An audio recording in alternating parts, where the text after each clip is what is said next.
tomamos con gratitud y te pedimos que supas hoy en conocido con vida. Súper en el nombre de Jesús. Amén. Amén.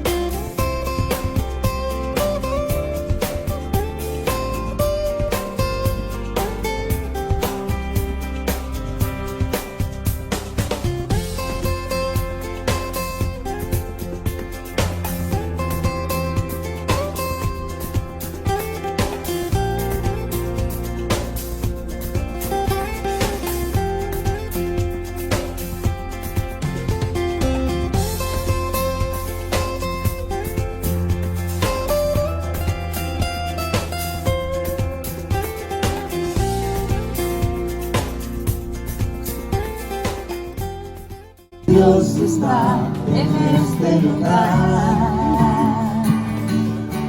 El Espíritu de Dios se mueve en este lugar. Está aquí para con. Pero al tercer día se levantó, se derrotó, me despojó.